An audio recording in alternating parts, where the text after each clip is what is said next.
Mas paigtingin pa ng Pilipinas ang ugnayan nito sa iba't ibang mga bansa pagdating sa larangan ng depensa. Katunayan, 500 magkakaibang aktibidad na magpapaigting sa depensa at kooperasyon ang isasagawa ng Pilipinas, Estados Unidos at iba pang bansa ngayong taon. Habang Australia maghahatid ng mga bagong teknolohiya at aktibong lalahok sa mga maritime cooperative activities kasama ang Pilipinas sa harap ng tensyon sa West Philippine Sea. Yan ang report ni Clazel Pardilla.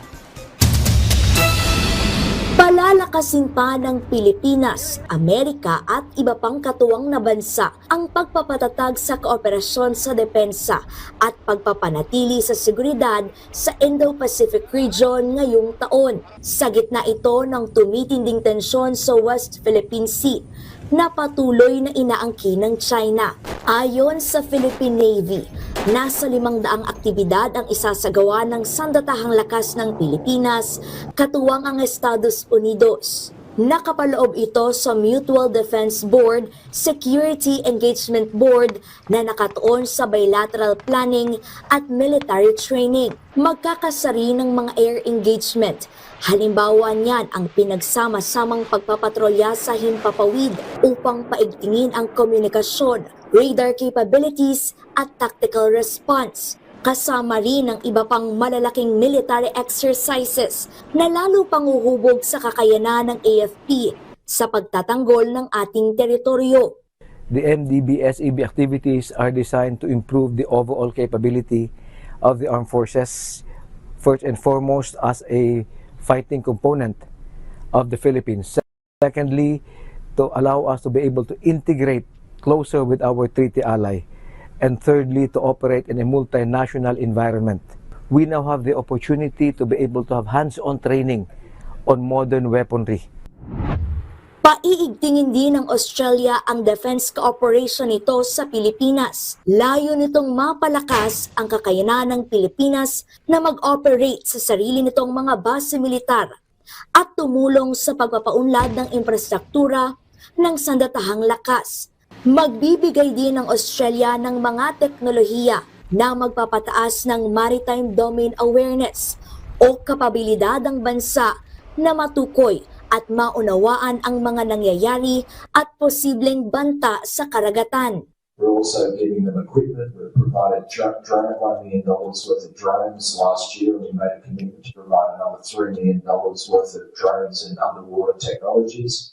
Giit ng Australia, mahalaga ang mga hakbang na ito bilang tugon sa mga nakababahalang kilos ng China sa West Philippine Sea. There will continue to be maritime cooperative activities, and we continue to have conduct exercises, whether here or in Australia. Australia will be participating in Balikatan this year. So there's a range of practical training and exercises, as well as public statements where necessary when we are confronted with, or you're confronted, or jointly or individually confronted with concerning behaviour in the South China Sea area. 75% ng kalakalan sa pagitan ng Australia at Pilipinas ay dinadaan sa karagatan. Kaya itinuturing ng Australia ang South China Sea bilang kritikal na daluyan ng pandaigdigang kalakalan, hindi lamang para sa rehiyon, kundi para sa buong mundo. Patuloy ring isasulong ng Australia ang posisyon ng Pilipinas sa freedom of navigation. Umaasa rin ito na makabubuo ng isang batibay at dekalidad na Code of Conduct sa South China Sea na nakaangkla at naayon sa international law.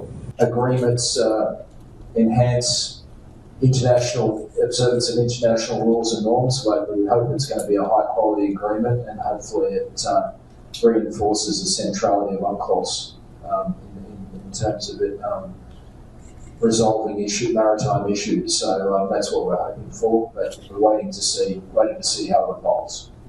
Isa sa mga itinutulak ng Pilipinas bilang host at chair ng ASEAN ang pagbuo ng Code of Conduct sa South China Sea bilang hakbang upang mapanatili ang kaayusan at kapayapaan sa rehiyon. Clazel Pardilla para sa Pambansang TV sa Bagong Pilipinas.